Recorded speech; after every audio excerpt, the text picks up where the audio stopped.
귀한 초대 감사하고 이 김포 지역에 있는 동시대 크리스찬들을 만나게 돼서 하나님께 너무 감사하게 생각합니다. 그리고 여러분 면면들을 보니까 저보다 먼저 믿으셨던 믿음의 선배님들의 얼굴들을 보고 있습니다. 여러분들이 믿었기 때문에, 여러분들이 김포 지역에서 예수를 따랐기 때문에 2000년 전 시작되었었던, 예수를 통해 시작되었었던 기독교의 전통이 오늘날 이 땅에도 이어지고 있는 것이죠. 여러분들 믿어서 너무 감사하고, 또 우리가 이 믿는 믿음을 다음 세대에게 잘 전달하는 일에 최선을 다해야겠습니다. 여러분, 그러기 위해서 지금 이 자리에 모여 있는 거죠. 여러분, 저는 목회자도 아니고 전도사도 아니고 저는 성도로서 지금 이 자리에 서 있습니다. 제가 성도로서 이 자리에 서 있을 수 있었던 이유는 사회비단에 몸담고 있는 많은 사람들을 제가 만나왔기 때문입니다. 여러분, 제가 그 사람들을 만났던 건 제가 뭔가 특별한 사연이나 이유가 있어서가 아니었고, 우리가 사랑하고 있는 한 분 하나님의 얼굴이 왜곡되고 있는 이 현실을 견딜 수 없어서였기 때문입니다. 누군가가 저한테 이렇게 얘기했습니다. 왜 사이비단 만나는 거 위험하지 않으세요? 사이비단 만나는 거 되게 특별한 일인데 어떻게 시작하셨어요? 이런 질문들을 제가 많이 들었습니다. 그런데 제가 사이비단에 몸담고 있는 사람들을 찾아다니면서 만났던 건 제가 사랑하는 하나님의 면면이 너무나 멋있고 탁월하고 대단한 것인데, 그것이 그릇된 소문으로 왜곡되어 있는 이 현실을 견디기 어려웠기 때문입니다. 그리고 저와 마찬가지로 여러분도 같은 심정이라 생각합니다. 여러분, 그 어리석은 질문 하나 드리고 오늘 이야기를 시작했으면 좋겠습니다. 여러분, 교회가 몇 개인가요? 전 세계 교회는 몇 개인가요? 지금 뭐 숫자 세고 계신 분 안 계시죠? 우리 앞으로 이렇게 대답했으면 좋겠습니다. 전 세계 교회는 하나예요. 그리스도의 몸된 교회 하나뿐입니다. 우리 오늘 주가엔 교회라는 이름으로 모였지만 사실 하나님 보시기에 교회는 그리스도의 몸된 교회 하나죠. 여럿 아니죠. 제가 오늘 목사님께 여쭤봤습니다. 주가엔 교회는 사이비 이단 피해가 있나요? 여쭤봤습니다. 다행스럽게도 피해가 없다고 말씀하셨습니다. 근데 또 제 마음속에 걸리는 거 있습니다. 혹시 피해를 겪으신 분이 있는데 교회에 말씀 못하는 건 아닐까? 라는 생각이 들기도 합니다. 전국에 있는 많은 권사님들이, 장로님들이, 집사님들이 자녀가, 친척이, 친구가 사회비단에 몸담고 있는 문제를 겪고 있으면서도 이 문제를 교회에 말씀 못하시는 분들을 제가 너무나 많이 봤거든요. 이 문제 오히려 적극적으로 대면해야 될 교회인데 이상하게도 사회비단 문제를 쉬쉬하는 게 또 가장 심한 것도 또 교회이기도 합니다. 여러분, 이 교회는 하나인데 이 하나의 교회가 너무나 오랜 시간 동안 몸살을 앓고 있어요. 신천지는 생긴 지 40년 됐고요. 하나님의 교회는 생긴 지 60년 됐습니다. 그리고 제가 걱정하는 건 이제 한국교회가 점점점 쇠락의 길을 지금 걷고 있습니다. 열심히 믿으셨던 믿음의 선배들의 바통을 넘겨받을 다음 세대들이 이제 지방에 있는 교회들에서는 주일학교 구성도 어려운 실정입니다. 근데 여러분, 진짜 더 열받는 건 뭔지 아세요?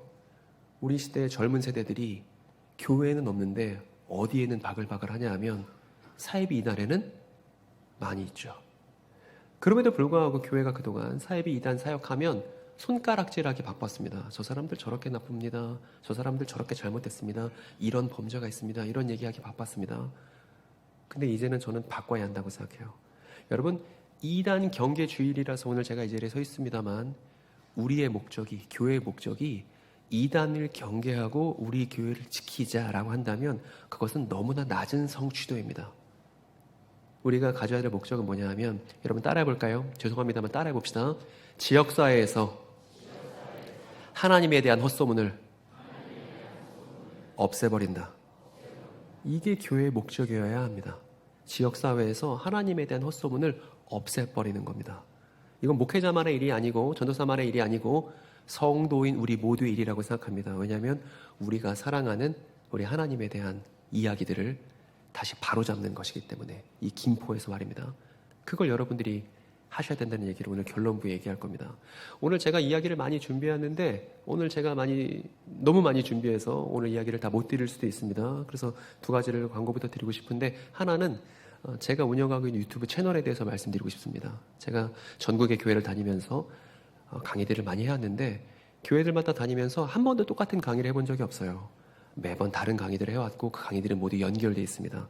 그리고 어떤 얘기를 하고 있냐면 성경을 우리가 잘 이해하고 있으면 사이비 이단 문제를 본질적으로 해결할 수 있다는 결론으로 여러 성경 이야기를 강해해 왔습니다.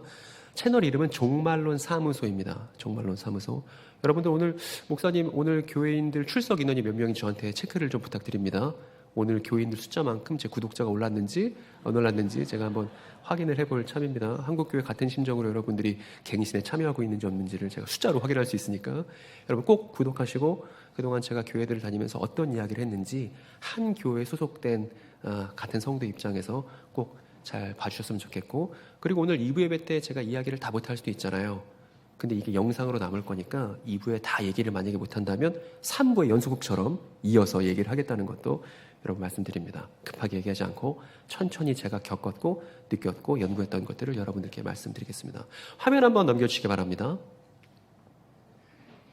넘겨주세요. 좋습니다. 여러분 지금 보고 계신 건물은 하나님의 교회에서 지은 건물이에요. 판교에 지었는데 이제 부르기를 뭐라고 부르냐면 판교 성전이라 부릅니다. 여러분 길거리 지나다니시다가 하나님의 교회 건물 많이 보셨죠? 그죠? 전투적으로 건물들을 많이 짓고 있습니다. 교회가 건물을 유지할 수 없으면, 성도들이 줄어서 유지할 수 없으면 교회 건물을 헐값에 내놓고 그런 건물을 100% 현금으로 신천지나 하나님의 교회가 매입하려고 듭니다. 정체를 감추고 말이죠. 그러니까 그만큼 열심히 부동산을 확보하려는 게 이단들의 특징인데, 이 사람은 장길자라는 사람입니다. 잘 그렸죠? 제가 여러분들 이해를 돕기 위해서 제가 그려봤는데 옆에 있는 사람은 잘 모르실 거예요. 김주철이라는 사람입니다. 김주철, 장길자. 장길자라는 사람은 하나님의 교회에서 여자 하나님이라고 불리고 있고 김주철 씨는 총재라고 불리는 사람입니다. 그런데 이 사람들이 우리 이웃들에게, 특히 부녀자분들에게 성전 건축 헌금을 막대하게 걷었습니다. 여러분 저렇게 큰 건물 누구 돈으로 졌겠습니까?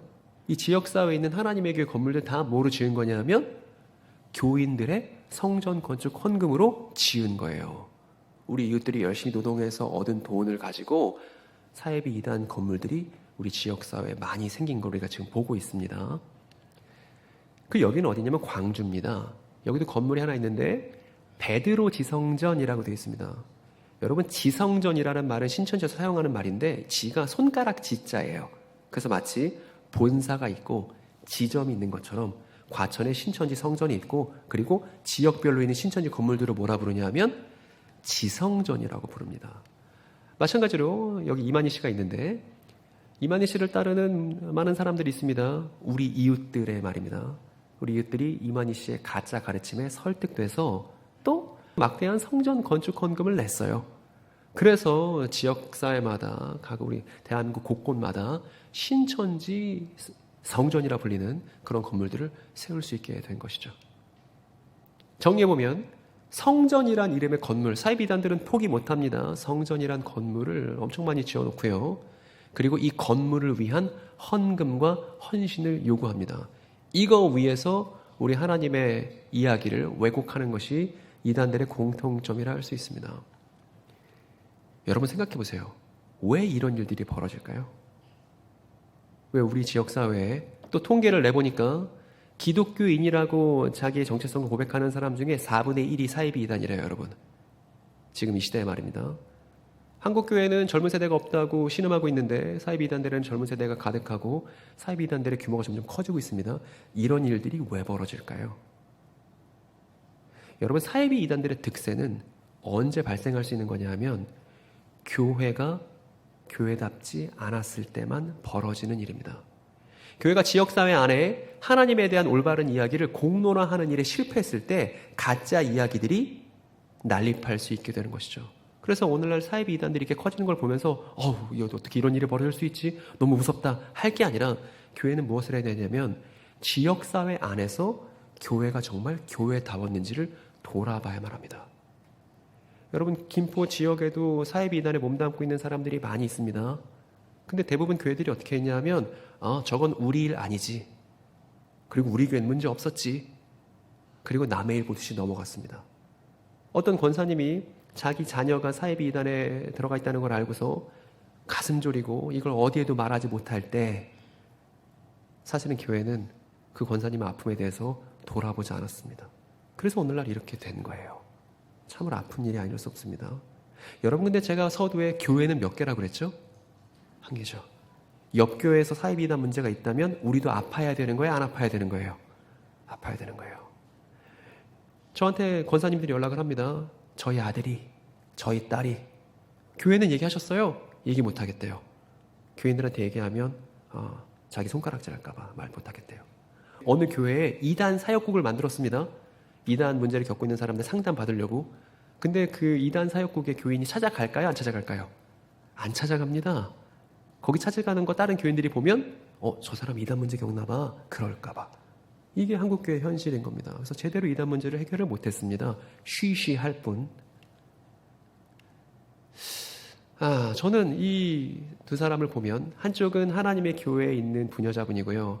하나는 신천지에 있는 청년이에요. 제가 한번 그려본 거예요. 이 사람들을 생각하면 마음이 너무 아파요. 왜냐하면 이분들 다 우리 교우들이었거든요. 다 우리 친구들이었거든요.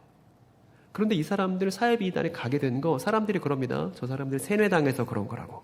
저 사람들 뭔가 외로워서 그런 거라고. 그렇지 않아요. 그게 아니라 교회에서 가르치는 것보다 더 탁월한 가르침이 있을 때 사람들이 설득된 겁니다. 그럼에도 불구하고 교회가 저 사람들을 다시 설득할 시도를 하지 않았어요. 사회비단이 말하는 것보다 더 탁월한 이야기로 저 사람들을 건져올 생각을 하지 않았습니다. 어떻게 했죠? 사회비단 나쁘다고 손가락질만 해왔습니다. 교회에서는 물리적 거리만 유지하라고 했고 또 이런 일들도 많았습니다. 어떤 집사가 신천지래. 그럼 어떻게 해요? 목사님이 다 전화해서 연락 다 끊어버린 일들이 많았습니다. 너무 안타까운 거예요. 한 명이라도 찾아가서 어떻게 된 거야? 무슨 일이 벌어진 거야? 얘기를 들어보고 설명할 수 있어야만 했는데 이렇게만 했어도 이렇게 문제가 커지지 않았을 텐데 대한민국 성도들이 그렇게 못했습니다, 여러분. 왜냐하면 그렇게 사회비단 몸담고 있는 사람 만났다가 나도 설득되면 어떡하지 하는 두려움이 내면 깊은 곳에 있었기 때문 아닌가요? 그리고 이 이유는 뭐냐면 교회에 10년 다녔지만 20년 다녔지만 나 성경 이야기 제대로 다른 사람에게 소개할 수 없었다는 무지 때문에 이런 두려움이 발생한 거 아니겠습니까? 그러니까 사회비 이단 창궐의 문제는 본질적으로 교회 교육의 문제다라는 이 아픈 현실을 제가 교회들마다 다니면서 얘기하고 있습니다. 여러분 지금 하는 얘기 여러분 잘 이해되시나요? 고개 끄덕끄덕이십니까? 절레절레입니까? 너무 심각하게 잘 듣고 계신 거죠, 그죠? 여러분 잘 생각해 보셔야 됩니다. 지금 교회가 여기까지 온 거 너무나 훌륭하게 AD 1세기의 위대한 기독교 전통을 잘 잇게 된 거 너무나 감사하고 영광스러운 일이지만 이제 차세대를 우리가 생각해야 될 때가 됐습니다. 우리가 진짜 지역사회 안에 하나님에 대한 얘기를 잘 공론할 수 있도록 잘 갖춰지고 준비되었는가? 우리 교회는 제대로 교육하고 있는가? 여러분 교회의 교자가 무슨 교자죠? 가르칠 교자죠. 제대로 교육하고 있는가? 지역사회 하나님에 대한 얘기를 제대로 공론하고 있는가? 이걸 우리가 자문해 봐야 된다는 것입니다. 여러분 이 생각 한번 해보십시오. 이단 경험자들은 탈퇴한 다음에 교회로 다시 방문할까요? 여러분 어떻게 생각하십니까? 신천지에 갔던 사람들이 3년에서 5년 차 정도 되면 절반 정도가 탈퇴합니다. 엄청나게 많이 탈퇴하죠. 다시 교회로 돌아올까요? 안 돌아올까요? 돌아오지 않습니다. 여러 가지 이유로 돌아오지 않습니다. 왜냐하면 사이비단 다니면서 노동력을 착취당했는데 이게 다 하나님에 대한 원망으로 이어지거든요. 나 사이비단 있을 때 하나님이 내 노동력 착취했지. 그리고 나한테 부당한 욕을 하셨지. 예컨대 이런 거 합니다. 아브라함한테 이삭 바치라고 하나님이 부당한 욕을 하듯이 나한테 부당한 욕을 하실 수 있는 분이 하나님이지. 이렇게 생각한다고요. 여러분 아브라함에게 이삭 바치라는 얘기는 부당한 요구한 그런 얘기가 아닙니다. 나중에 목사님이 잘 설명해 주시겠습니다만 그 뒤에 다른 이야기들이 있습니다만 사이비단에서 잘못 배운 이야기를 갖고 하나님에 대한 원망을 갖게 되고요. 또 어떤 분들은 내가 열심히 하나님을 찾았는데 그 찾은 결과 결국 신천지에 가게 됐다. 내가 하나님의 교회 가게 됐다. 이렇게 생각하시는 분들도 계십니다. 그래서 나는 하나님 열심히 찾았는데 나를 왜 사이비단에 왜 보내셨지? 이렇게 하나님 원망하는 사람들도 있고 그리고 교육이나 조직이 돌아가는 거나 한국교회보다 느슨한 한국교회보다 사이비단이 훨씬 더 탁월하다고 생각해서 신천지도 나왔는데 한국교회를 내가 뭐하러 가? 이렇게 생각하는 사람들이 많이 있습니다. 그래서 게다가 또 신천지나 사이비단들에서는 한국교회 나쁘다는 얘기 너무 많이 해서 부정적인 얘기를 너무 많이 했기 때문에 한국교회로 제발로 이단 경험자가 문턱을 넘어서 들어올 거라고 생각하는 것은 요원한 일입니다. 요원한 일. 그런데 그럼에도 불구하고 여러분들은 한국교회에 대해서 부정적인 마음이 가득한 사이비 이단 경험자들, 절대 자기 자발적으로는 교회를 찾지 않을 무수한 사이비 이단 경험자들을 동시대에 만나게 되실 거예요. 왜냐하면 만나게 됩니다. 왜냐하면 여러분, 이 사람은 이재록이라는 사람입니다. 만민중앙교회 교주였고 얼마 전 죽었습니다. 이만희 씨입니다. 이 사람은 신천지의 수장이고, 이 사람은 얼마 전에 대법원에서 17년형을 받았던 정명석 씨입니다. JMS에. 그리고 이 사람은 아까 설명드렸듯이 장길자 씨고, 그리고 이 사람은 이 모든 이단들의 어머니 격되는 통일교회 한학자 씨입니다. 이 사람들 나이를 한번 봐주세요. 여러분 어떻습니까? 다들 고령이에요. 이 얘기는 무슨 얘기냐면, 여러분, 사이비 이단 교주들의 죽음을 우리는 차례로 경험하게 될 겁니다. 한국교회는 차례로 사이비 이단 교주들의 죽음을 경험하게 될 거예요. 그리고 이만희 씨가 가장 먼저 사망할 확률이 되게 높겠죠. 여러분, 사이비 이단 교주들이 죽으면 그 안에 있던 사람들 마음이 어떨 것 같으세요? 자기가 많은 시간을 보냈었던, 많은 노력을 부었었던, 많은 헌금을 냈었던 그 조직 자체가 교주의 죽음으로 인해서 흔들립니다. 마음이 어떨 것 같으세요? 마음이 다 갈기갈기 찢어질 겁니다. 너무나 힘들 겁니다.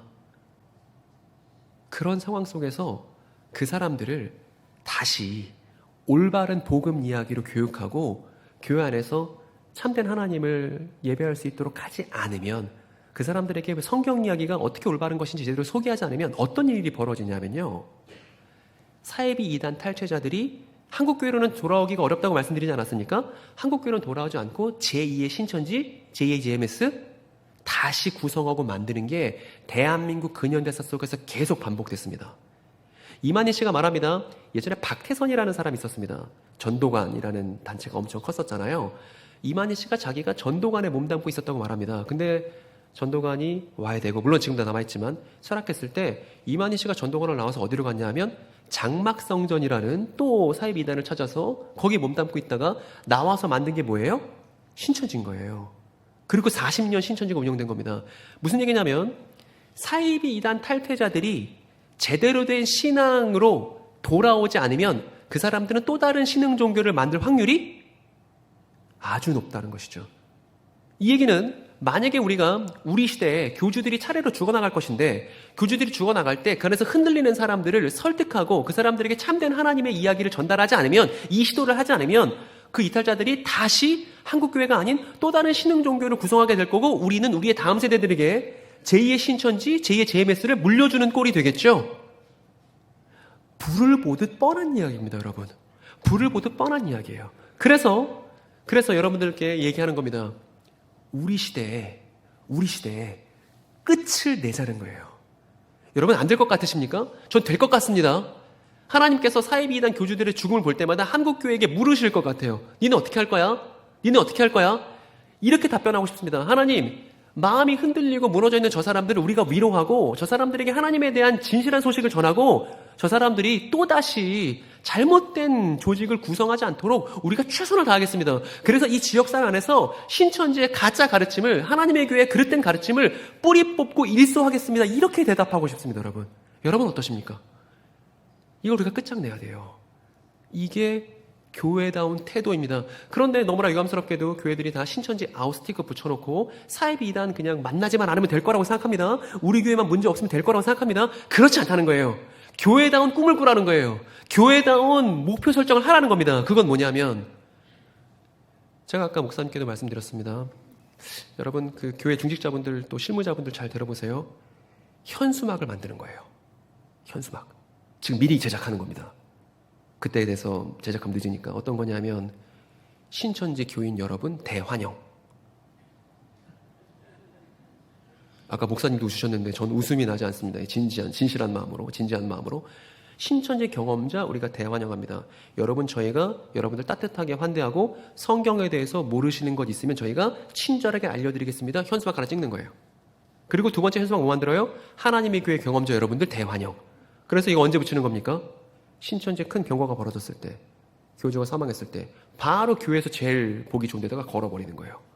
그리고 신천지나 내지는 다른 사이비단 경험자가 오면 그 사람들을 따뜻하게 맞이할 준비를 지금부터 하는 겁니다. 여러분, 제가 숱하게 연락을 받습니다. 어떤 연락이냐면 목사님들 연락을 받아요.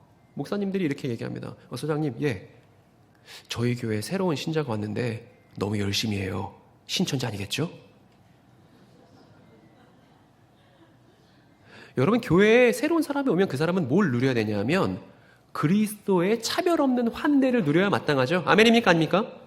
맞죠? 누군가 새로운 사람이 왔으면 이 사람의 삶에 대해서 궁금하게 여기고 묻고 그 사람이 그리스도의 따뜻한 사랑을 성도들을 통해서 누려야 마땅합니다. 그런데 교회들이 안 그래요. 교회들이 새로 누가 오면 저 사람 신천지 아니야? 저 사람 하나님의 교회 아니야? 제가 들어보면 별 이유도 없어. 이런 일들이, 여러분, 그 요한계시록에 보면 에베소 교회에게 예수님께서 뭐라고 그러셨냐면 니네 사이비 이단 방어를 잘했다. 거짓 사도들 잘 분별했다. 그런데 첫사랑을 잃어버려서 내가 촛대를 옮길 수도 있어, 이렇게 합니다. 여러분, 그때 첫사랑은 신앙의 열정 이런 거 말하는 거 아니에요. 첫사랑은 그리스도의 차별 없는 환대, 교회가 추구해야 될 그 환대를 말하는 것입니다. 근데 이거 잃어버리면 교회답지 않다고 말씀하신 겁니다. 여러분, 그런데 왜 교회에 새롭게 오는 사람들을 우리가 차별 없이 환대를 못하게 됐죠? 한국 교회가? 성경 내용 잘 몰라서, 우리가 제대로 성경 내용에 대해서 알고 소개할 수 없어서 이런 일들이 벌어지는 것입니다. 여러분, 제가 차마 우리 관계가 민망해질까봐 말씀드리지 않을 건데, 질문하지 않을 건데, 교회에서 20년 다니고 30년 다녀서 장로님, 권사님들도 교회 생활에 너무나 익숙하지만 성경에 대해서 한번 이야기해 보시겠어요? 라고 질문을 드리면 잘 말씀하실 수 있는 권사님, 장로님이 잘 없더라고요. 그런데 설교는 많이 들어갔고 귀는 엄청 발달되어 있는 분들이 많더라고요. 여러분, 이게 큰 문제입니다. 우리가 성경 이야기를, 하나님 이야기를 표현할 수 없다는 게 말입니다. 여러분, 그래서 주가인교회 지금부터 준비해야 돼요. 준비는 다른 거 아닙니다. 사이비 이단 경험자들을 이해해 봐야 합니다. 그 사람들은 세뇌당해서 그런 게 아니에요. 그 사람들은 뭔가 문제가 있어서 그런 게 아니에요. 그냥 평범한 가정, 보통의 사람들이 사이비 이단에 몸담고 있는 경우들이 훨씬 많습니다. 그 사람들은 사이비 이단의 성경 이야기에 설득된 거예요. 그러면 그 사람들이 왜 설득됐고 그게 성경 이야기와 어떻게 다르며 그 사람들에게 어떤 이야기를 들려줘야 될지 연습하고 표현해 보는 겁니다. 누가요? 목사님이요? 아니요. 여러분이요. 제가 성도이지만 이걸 하는 것처럼 여러분도 성도이니까 이걸 준비해야 됩니다. 그러니까 제가 걱정됩니다. 무슨 걱정이냐면 누군가 그래요. 이만희 씨 빨리 죽었으면 좋겠다고. 저는 그렇지 않습니다. 이만희 씨 좀 늦게 죽었으면 좋겠습니다. 왜요? 교회가 준비를 갖춰놓고 현수막도 만들어놓고 그러고 나서 이제 사망을 해야 뭔가 교회가 그 사람들을 도와주고 구할 수 있을 거잖아요. 그런데 지금 교회 상황은 아무런 준비도 갖춰지지 않고 오히려 사이비 이단 경험자들을 교회로 돌려보내기가 어려운 상황입니다. 제가 많은 교회들에 보냈습니다. 이 교회로 가보세요. 저 교회로 가보세요. 근데 다시 연락이 와요. 교회 생활 잘하고 계세요? 아니요. 저 교회에서 소외당하고 못 다니겠어요. 너무 힘들어요. 이런단 말입니다, 여러분. 그러니까 2단 경계주의이긴 합니다만, 오늘 교회가 정한 2단 경계주의이긴 합니다만 우리 이름을 바꿉시다. 2단 경계 말고 2단 포용주의로 바꿉시다. 왜 포용 못합니까? 나도 당할까 봐. 근데 우리 안에 DNA가 있으면, 우리 안에 진실한 하나님에 대한 이야기에 대한 분명한 지식과 표현이 있으면 2단이 오든 말든 그게 무슨 상관이에요? 여러분, 제가 사이비 2단 경험자들 신천지 교인 만나는 거 걱정하겠어요? 걱정 안 하겠어요? 제가 사이비 2단 신천지 강사 만나는 거 제가 걱정하겠습니까? 안 하겠습니까? 무슨 걱정을 해요? 가서 성경 이야기 설명이 좀 되지. 근데 이제 성경 이야기가 잘 갖춰지지 않으면 걱정하고 의심하고 소외시키는 일이 성경 이야기 몰라서, 교회, 가르칠 교자인 교회가 성경 이야기를 몰라서 발생한다, 이 말입니다. 너무 안타까운 겁니다. 그러니까 오늘 신천지 이렇게 나쁩니다. 하나님에게 이렇게 나쁩니다. 제가 이런 얘기 하실 거라 기대했다면 그런 얘기 하지 않을 겁니다. 오늘 우리가 해야 될 건 교회에 대한 철저한 반성입니다. 교회가 철저히 반성해야만 한다. 그래야 사이비단 문제를 이 지역사회에서 본질적으로 해결할 수 있다. 이 말씀을 드리고 있는 것입니다. 화면 넘겨 주십시오. 한국교회는 같은 잘못을 또다시 반복하게 될까? 이 질문을 한번 던져보자는 것입니다. 그래서 이 질문 앞에 우리는 사도의 가르침을 따르는, 사도들의 가르침을 따르는 교회이니까 사도들의 면면을 통해서 저 질문에 대한 해결책을 우리가 발견해 보고자 우리가 성경을 폈던 것이죠. 여러분, 이 사람 바울입니다. 바울이 아테네에 도착했습니다. 그리고 아테네 도착해서 바울이 열이 받았습니다. 우리 아테네 관광 가면 되게 기분 좋을 텐데 바울은 기분 좋지 않았어요. 왜냐하면 신전이라는 이름의 건물 때문입니다. 여러분, 제가 이 신전이라는 건물 조금만 배경 지식이 필요한데, 여러분 지금 쓰여 있는 게 신약 성경에 기록된 히라버예요. 성경 원문입니다. 저거 어떻게 읽냐면 나오스라고 읽습니다. 나오스. 한번 따라 읽어볼까요? 나오스. 뭐라고요? 나오스가 성경 히랍 원문으로 신전이라고 번역됩니다. 그런데 신전이라 번역되는 저 나오스라는 단어는 다른 방식으로도 번역할 수 있어요. 다른 말로 번역할 수 있습니다. 뭐로 번역할 수 있냐면 성전이라 번역해도 괜찮은 단어입니다. 그러니까 신전, 성전, 단어는 다르지만 사실 같은 단어라는 거예요, 여러분. 이걸 꼭 여러분 갖고 계셔야 오늘 이야기가 이해될 겁니다. 바울이 아테네 사람들과 많은 논쟁을 펼쳤습니다. 왜 논쟁을 펼쳤었냐면 이 신전이란 건물 때문인데, 아테네 사람들이 이렇게 생각했어요. 저 신전에, 저 성전에 우리의 신이 살고 있습니다. 저 성전은, 저 건물은 우리 신의 집이에요 라고 생각했습니다. 이 사람들 얘기를 좀 더 해드리면, 이 아테네 사람들은 여러 신들을 믿었는데 그 신들을, 그 신들 중에 포세이돈이라는 신은 뭐 이런 거예요. 내가 바다의 항해를 나가려면 저 포세이돈이라는 신에게 절을 해야 되고 숭배를 해야 되는 것이죠. 그래서 이 그리스에 있는 신들, 히랍에 있는 신들은 인간의 헌금과 헌신을 요구하는 신이었습니다. 그런데 이런 신이 한두 개가 아니에요. 아폴론도 있고 이름 다 아실 필요도 없습니다. 5만 신들이 있었으니까요. 그리고 이 신들에게 절하고 또 이 신들을 위해서 집이 있었죠. 이렇게요. 그리고 이 집들을 뭐라 부르냐면 신전이라 부르고, 다른 말로 번역하면 성전이라고 번역할 수도 있다고요. 그리고 당대 아테네에는 3만여 개의 신들이 있었고, 그리고 그 신들을 위한 무수한 신전들이 있었습니다. 그래서 바울과 이 아테네 사람들 사이에 논쟁이 막 격해졌습니다. 그리고 이 아테네 사람들은 3만여 개의 신이 있음에도 불구하고, 무수한 신들과 신전이 있음에도 불구하고 또 새로운 신에 대해서 찾고 알고 싶어하는 열망이 있었어요. 심지어 그래서 본인들이 알지 못하는 신이라는 신도 있어서 그 신에게 제단을 만들기도 했습니다. 그리고 오늘날을 봅니다. 21세기를 봅니다. 오늘날에도 2000년 전 아테네랑 상황이 그렇게 다르지가 않아요. 여러 우상들이 있고 그 우상에게 자신의 많은 시간과 노동력을 아낌없이 내놓고 있는 우리의 이웃들이 있습니다. 오늘날도 마찬가지예요. 그리고 바울이 이제 답변을 합니다. 이렇게 많은 신들을 믿는 우상 숭배자들에게, 그 많은 신들의 성전을 세웠던 우상 숭배자들에게 바울이 답변합니다. 무엇부터 얘기하냐면 이렇게 이야기해요. 여기서 우리가 배울 게 많을 겁니다. 바울이 아레오바고 법정은 새로운 사상이 있으면 그것을 소개할 수 있는 그런 전통이 히랍 사람들에게 있었는데, 바울을 저 아레오바고 법정으로 데려가서 당신이 말하는 그 새로운 사상을, 새로운 종교를 소개해 보세요, 이렇게 기회를 준 거예요. 그래서 바울이 기독교가 무엇인지, 하나님을 따른다는 게 무엇인지를 소개하려고 합니다. 어떤 말로 시작되냐 하면 이렇게 시작해요. 아테네 시민 여러분, 내가 보기에 여러분은 모든 면에서 중교심이 많습니다 라고 띄워주는 것부터 시작을 합니다. 그런데 저 말을 이렇게 달리 번역할 수 있는데 이렇게 할 수 있습니다. 저 아테네 시민 여러분 한번 같이 읽어볼까요? 아테네 시민 여러분, 내가 보기에 여러분은 모든 면에서 신에 대한 두려움이 많습니다. 이렇게 시작을 해요. 그리고 뭐라고 그러냐면, 내가 다니면서 여러분이 예배하는 대상들을 살펴보는 가운데 알지 못하는 신에게라고 새긴 제단도 보았습니다. 우리가 아까 봤던 거예요. 그러면 나는 여러분이 알지 못하고 예배하는 그 대상이 무엇인지를 제대로 여러분들에게 알려주겠습니다. 이렇게 합니다. 즉 기독교가 무엇인지, 한 분 하나님이 어떤 분이신지 내가 소개하겠습니다. 그럽니다. 여러분, 이렇게 소개할 수 있는 건 모든 기독교인들의 공통이어야만 합니다. 베드로도 뭐라고 그랬냐면 너희들 안에 있는 소망을 언제든지 표현할 수 있어야 한다고 말했습니다. 지금 한국교회에서는 전무하지만 사도들은 뭐라고 말했냐면 우리가 갖고 있는 소망을 설명하고 표현할 수 있어야 한다고 말했고, 바울은 이제 아테네의 우상 숭배자들에게 기독교가 무엇인지를 설명하려고 하는 것이죠. 그리고 뭐부터 얘기하냐면, 여러분 신전을 뭐라 번역할 수 있다고요? 그렇죠. 그러면 하나님은 사람의 손으로 지은 건물 성전, 건물 신전에는 살지 않으신다는 것으로 기독교 소개를 시작한다는 것입니다. 바울은 하나님은 사람이 지은 건물, 그것이 성전이라 불릴지라도 신전이라 불릴지라도 하나님은 사람이 지은 건물에 계시지 않는다는 거예요. 이것이 바울의 기독교 소개 1번이었다는 것입니다. 그리고 또 뭐라고 그러냐면 또 하나님께서는 무슨 부족한 것이라도 있어서 사람의 손으로 섬김을 받으시는 것이 아닙니다. 오히려 그분은 모든 사람에게 생명과 호흡과 모든 것을 주시는 분입니다. 그러니까 당대 많은 아테네 사람들이 신이 뭔가 부족한 게 있는 것 같아서 공양을 하고 많은 걸 바치고 내가 신께 뭔가 드려야 된다고 생각했을 때 바울이 뭐라고 그러냐면 하나님은 그런 걸 필요로 하시는 분이 아니야. 오히려 생명과 모든 것을 주시는 분이야 라고 그 사람들의 생각을 뒤집었다는 말입니다.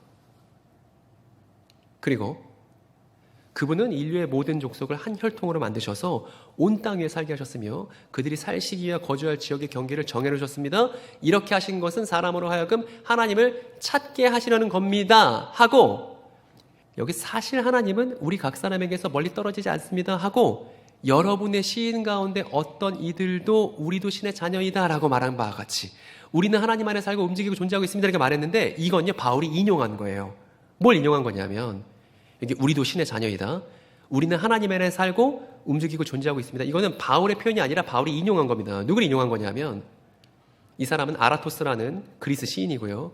이 사람도 에피메니데스라는 히랍 시인입니다. 이 사람들이 뭐라고 그랬냐면 우리 모두는 항상 제우스가 필요한데 우리 또한 제우스의 자녀이기 때문이다 라고 자기의 시에서 말한 바가 있고 에피메니데스는 그러나 제우스는 죽지 않았고 제우스는 살며 영원히 거하도다. 우리가 당신으로 인하여 살며 기동하고 있도다라고 히랍 시에 나오는 거예요. 성경 내오는 게 아니라. 여러분 생각해보세요. 바울은 우상 숭배자들이지만 아테네 사람들에 대해서 잘 이해하고 있었습니다.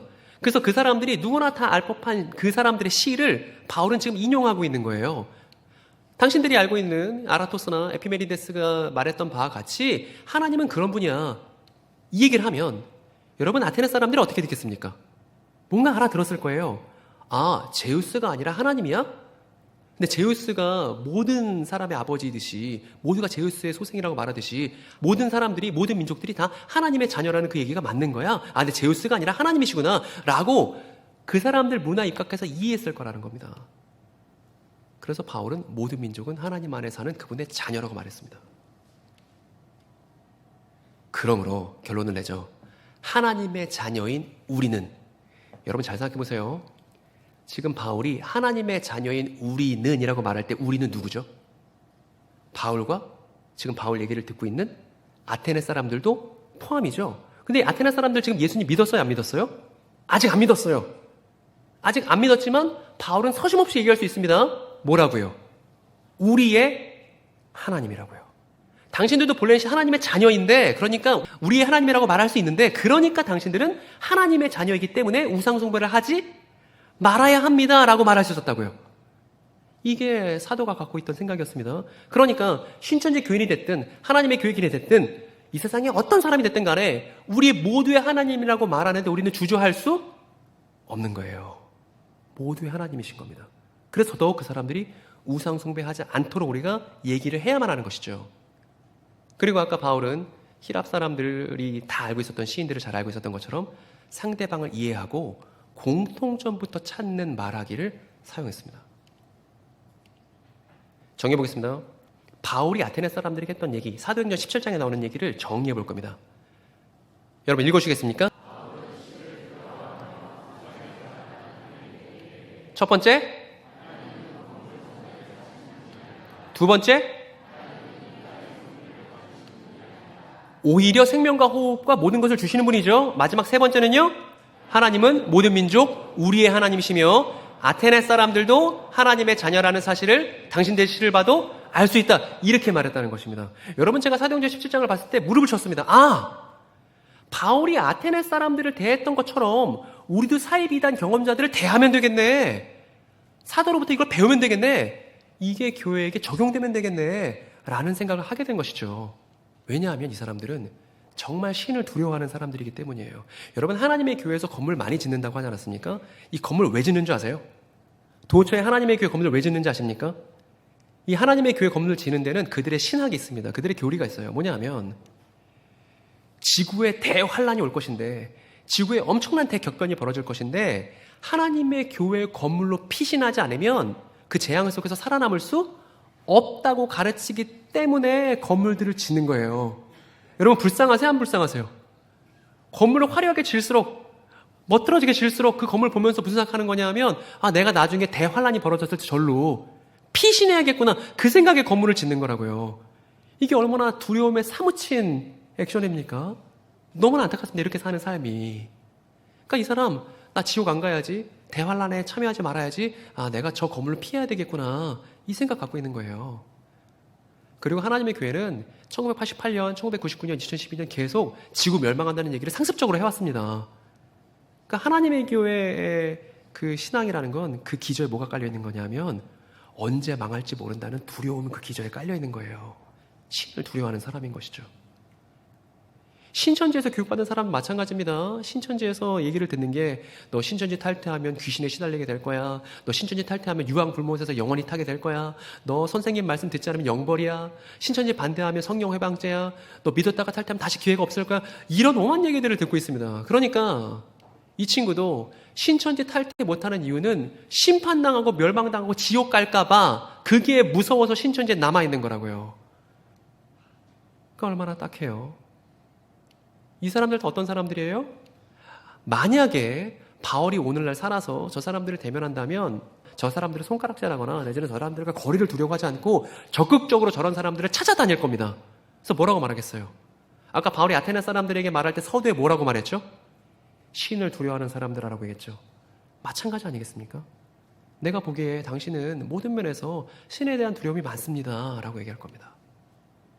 그리고 이 사람들 그 두려움 때문에 자신이 갖고 있는 돈을 다 아낌없이 자신의 조직에 내놓습니다. 뭐 하라고요? 성전 건축의 명목을 가지고 말입니다. 하나님에게도 마찬가지고 신천지도 마찬가지고요. 여러분 이 사람들에게 바울이 뭐라고 말할지 이제 그려지지 않습니까? 바울이 뭐라고 그러겠습니까 여러분? 저렇게 두려움 때문에 자신의 막대한 돈을 건물 짓는 일에, 성전이라 불리는 건물 짓는 일에 열심히 쏟아붓고 있는 사람들에게 바울이 뭐라고 그럴 거냐면 이렇게 말할 거예요.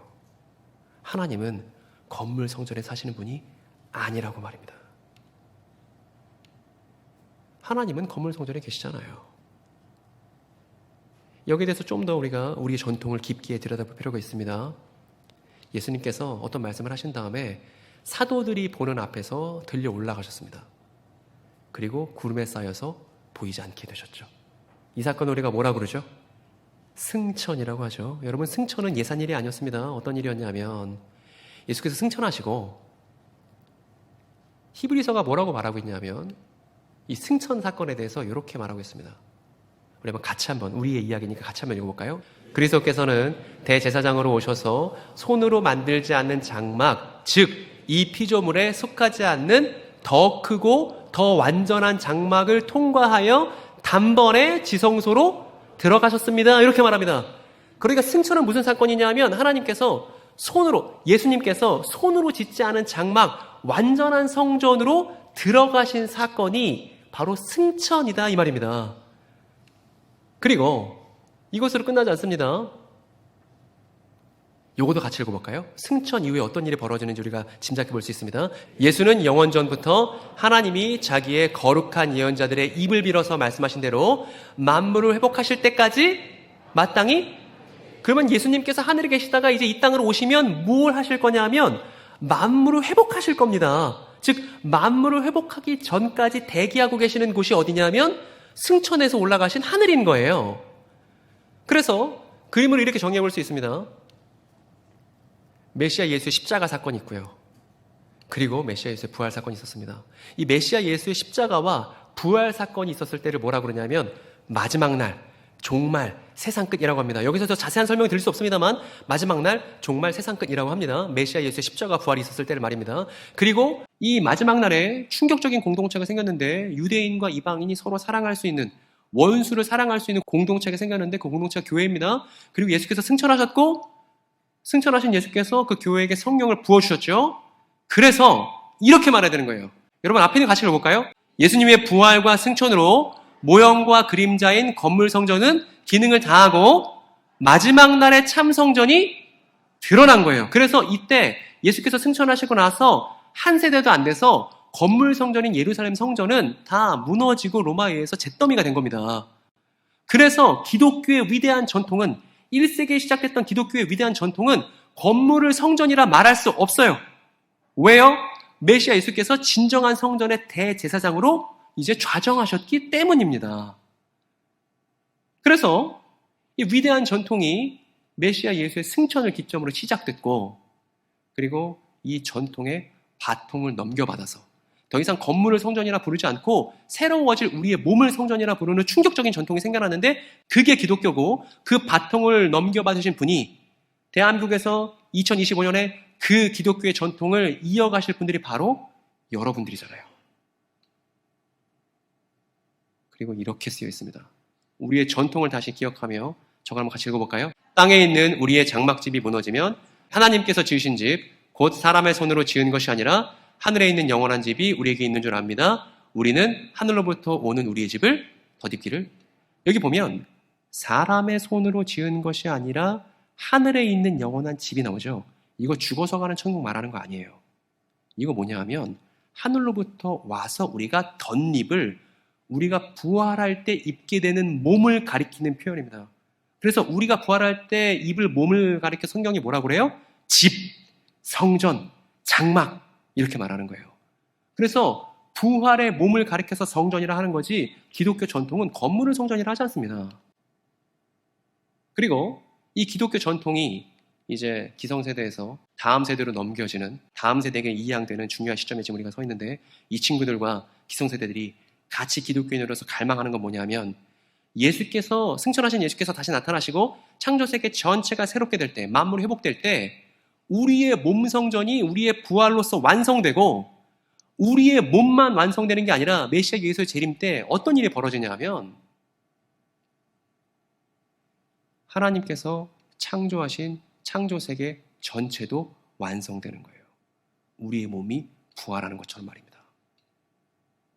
이거를 요한이 봤어요. 환상 속에서. 요한계시록이라는 책에서 말입니다. 이렇게 봤습니다. 나는 새하늘과 새 땅을 보았습니다. 나는 그 안에서 성전을 볼 수 없었습니다. 그것은 전능하신 주 하나님과 어린 양이 그 도성의 성전이시기 때문입니다. 그래서 기독교는 결말에 성전을 볼 수 없어요. 건물 성전을. 왜요? 진정한 성전의 실체가 드러났기 때문이죠. 여기서 성전이 누구라고 쓰여 있죠? 주 하나님과 어린 양이 성전이시고, 건물 성전은 이제 기능을 다 한 거예요. 그래서 기독교 전통은 건물을 성전이라 부를 수 없습니다. 이 새롭게 된 창조 세계가 성전이고, 이 창조 세계 전체가 성전이기 때문에 창조 세계 안에서는 건물 성전을 볼 수가 없다. 이게 요한계시록의 결말입니다. 그리고 이렇게 우리가 부활하듯이 창조 세계 전체가 새롭게 되는 것을 성경이 가리켜서 뭐라고 말하냐면, 뭐라 그러죠? 여러분, 저 새하늘과 새 땅을 세 글자의 한자로 줄여보세요. 뭐가 됩니까? 기가 차지 않으세요? 우리 이야기의 위대한 결말인데, 새하늘과 새 땅은 그런 것인데, 하나님 성전의 완성, 창조세계의 완성인데, 이걸 자신들의 조직명으로 사용하고 있는 사람들이 이 땅에 헛소문을 40년간 퍼뜨렸습니다.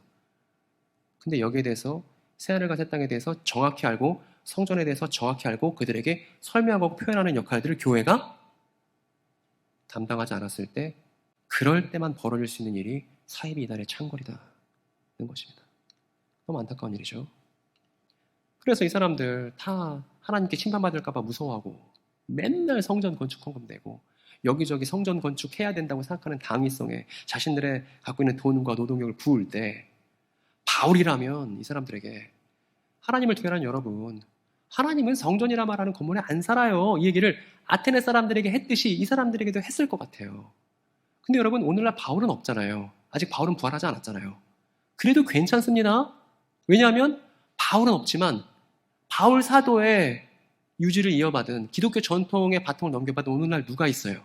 이 김포 땅에 저와 여러분들이 있지 않습니까? 우리가 사이비 이단 경험자들에게 기독교 전통을 잘 소개하면 저 사람들이 제2의 신천지, 제2의 JMS 안 만들 수 있습니다. 그리고 원수 취급했었던 저 친구들을 우리가 진짜 친구로, 진짜 교우로, 하나님의 성도로 세울 수 있는 기회가 교주들의 죽음마다 한국교회에게 주어진다는 것입니다. 저는 하나님께서 한국교회에 물으신다고 생각해요. 이 교주들의 죽음 앞에서 말입니다. 니는 어떻게 할 거야? 니는 어떻게 할 거야? 그런데 한국교회는 지금까지 사이비 이단 탈취자들에 대해서 아무런 섬김을 하지 않았어요.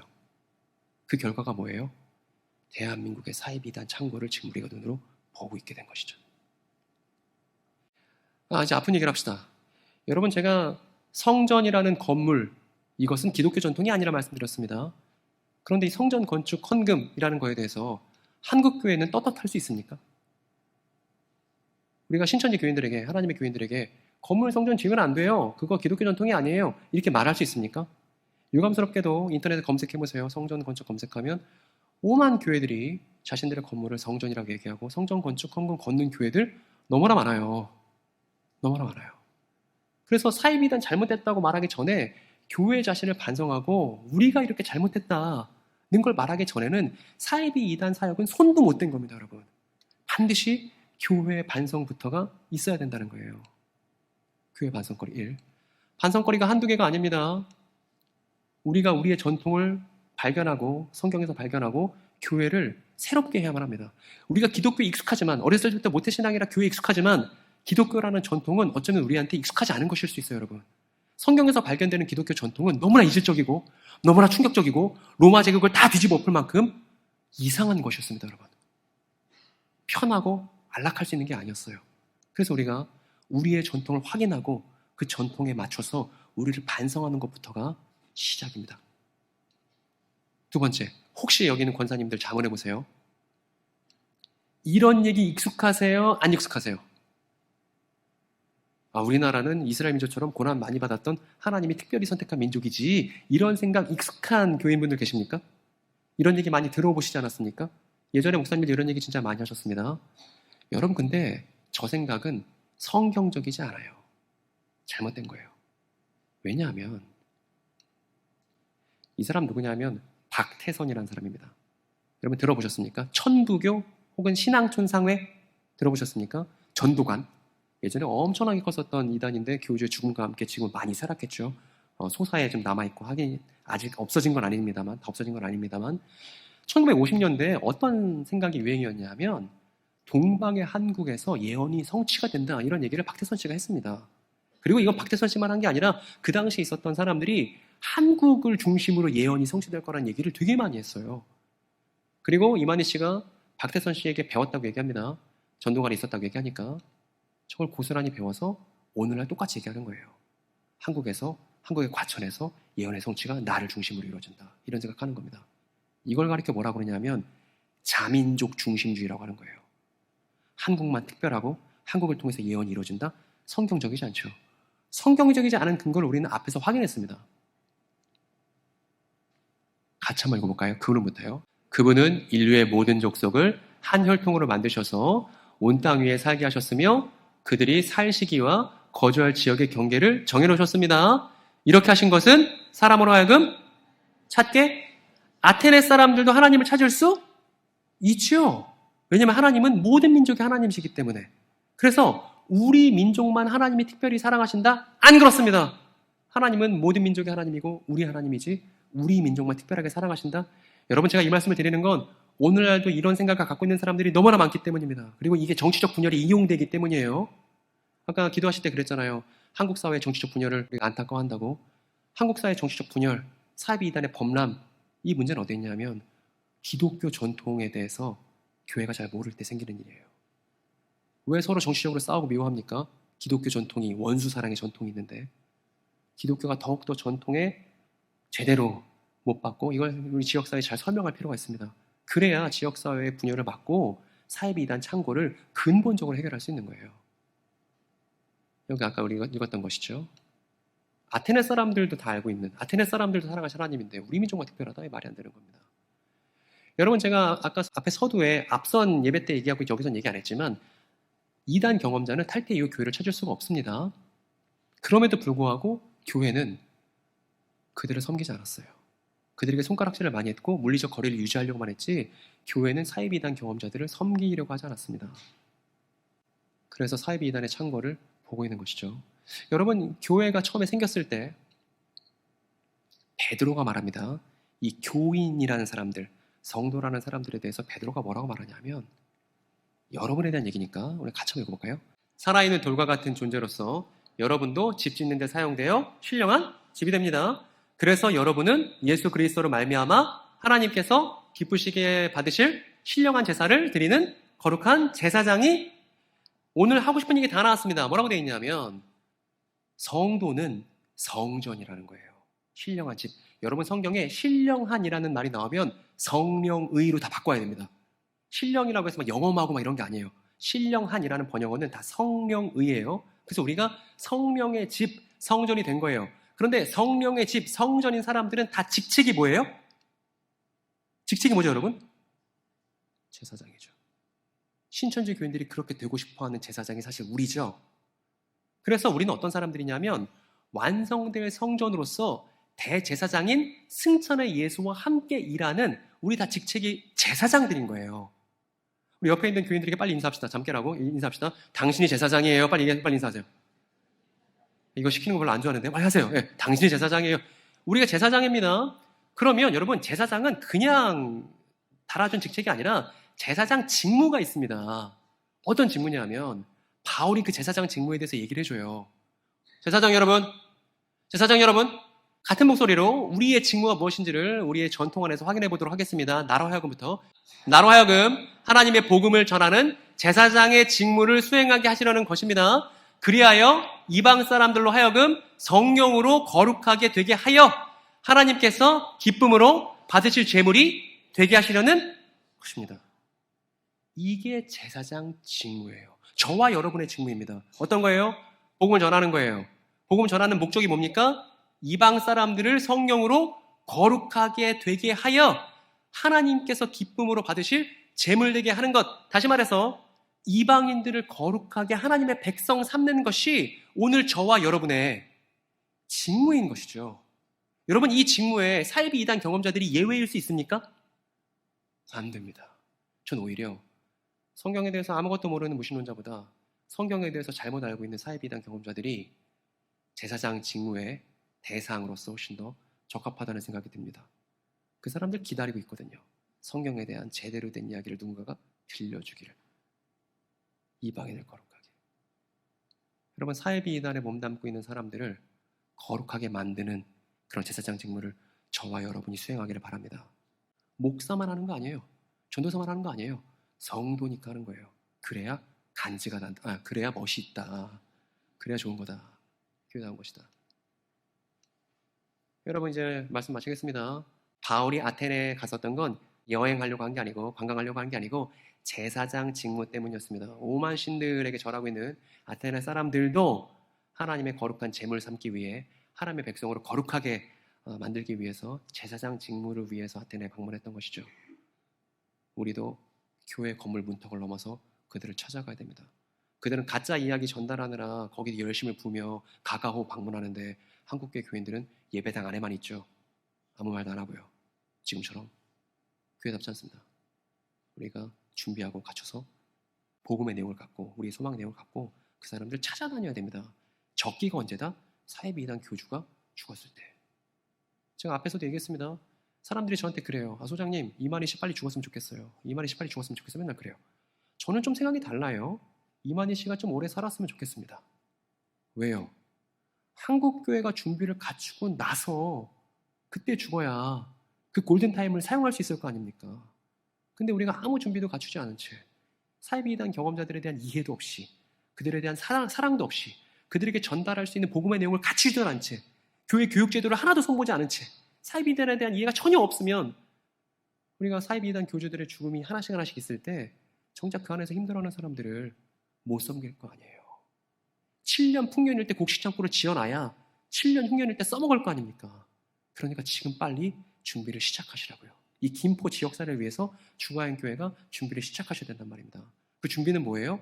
신천지 경험자들을 이해하고 공부하는 거예요. 무슨 공부? 기독교 전통 공부를 말입니다. 여러분들이 준비를 갖추고 가셔야 된다는 것입니다.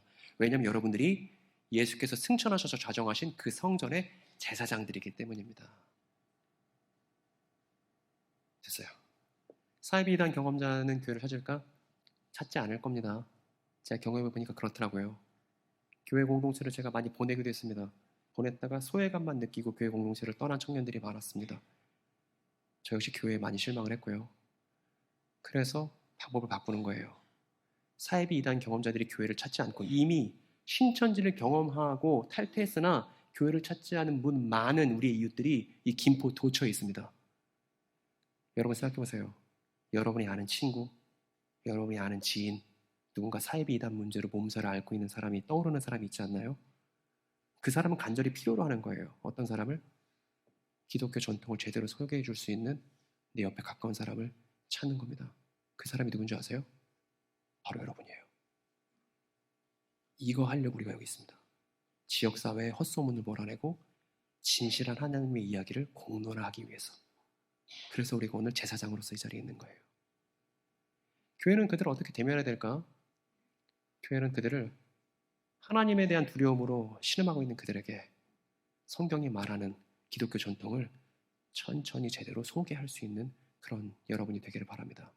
그래서 다음에 제가 김포에 왔을 때 소장님, 우리 주가연교회에 신천지 경험하신 분 오셨더라고요.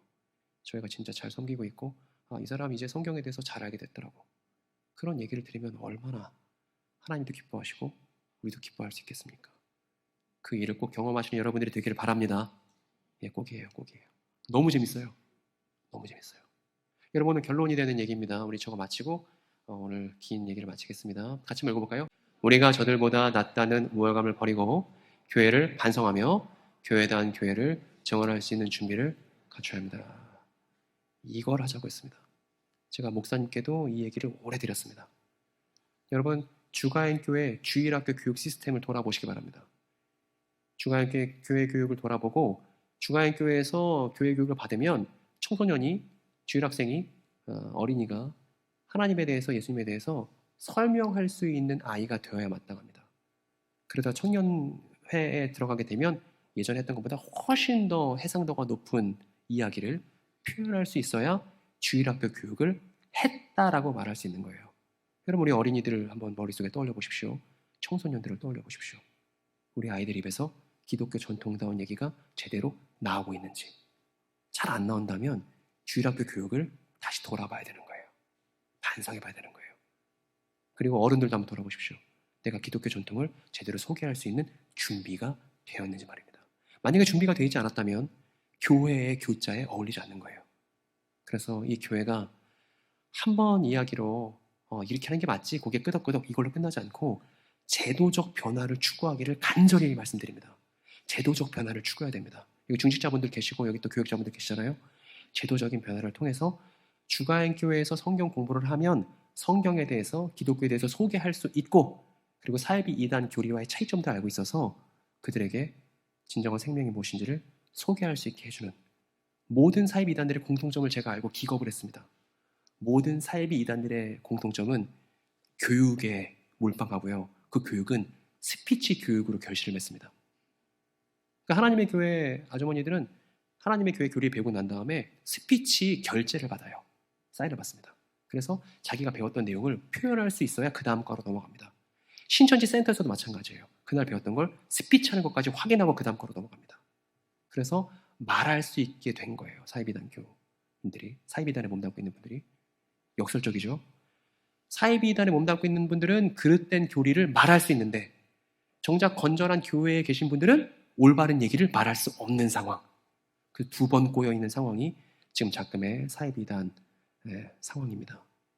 여러분, 모쪼록 중앙교회가 오늘을 잘 돌아보고 교육 제도를 돌아보고 우리가 기독교 전통에 충실한가, 이것을 제대로 표현할 수 있는가, 여기에 자문해 보시는 그런 오늘이 되시기 바랍니다. 물론 다음 주가 되면 똑같은 사람들과 똑같은 얼굴을 마주하며 똑같이 예배를 하실 거예요. 그래서 우리는 맨날 똑같은 예배 사이클이 돌아가니까 또 별 문제 없는 것처럼 그날 예배를 드리고 또 집으로 돌아가게 되는 일들이 교회 안에서 지금도 벌어지고 있습니다. 그거 말고 장기적인 안목을 갖고서 꼭 교회 공동체의 실질적인 변화를 여러분들이 추구하셔야 됩니다. 여러분, 제가 하는 얘기는 간단합니다. 교회가 다시 사도들의 가르침으로, 교회가 다시 1세기 교회가 어떤 것인지 그 교회 전통으로 돌아가야만 합니다. 여러분, 교회는 익숙한 공간이 아니에요. 익숙한 공동체가 아닙니다. 당시 교회가 처음 생겼을 때 로마 제국이 다 뒤집어질 만큼 너무나 신선하고 이질적이고 사람들이 오해도 많이 했었던 그런 충격적인 신선함이 있었던 공동체가 교회였습니다. 그런데 그럼에도 불구하고 우리가 교회가 너무나 익숙하고 교회가 별로 미래의 희망이라고 안 느껴진다면, 세상 사람들이 그렇게 생각한다면 그 원인은 어디에 있냐면 우리가 우리의 전통에 걸맞는 교회를 보여주지 못했기 때문일 거예요. 그러니까 여러분, 우린 다시 한 권의 책으로 돌아가야만 합니다. 거기서 이질적인 전통을 다시 발견하고 우리가 우리의 전통에 충실할 때, 그리고 그 전통을 지역사회에 소개할 수 있을 때 이 사회비단 문제를 근원적으로 해결할 수 있을 겁니다. 그리고 저는 여러분들이 꼭 그 일을 우리 시대에, 우리 동시대에 반드시 해내야 한다고 생각합니다. 하나님께서 그걸 원하시고 우리 다음 세대들에게, 저렇게 예쁜 친구들에게 제2의 JMS, 제2의 신천지 절대 물려주지 않기로 이 시간 결심하고 일신하고, 오늘 저는 한 번 설교하고 가지만 남아있는 여러분들이 장기적인 계획을 세워서 교회가 교회답게 하는 일을 다시 한번 고민해보고 교회를 반성하는 시간이 되었으면 좋겠습니다. 지금 잠깐 기도하겠습니다.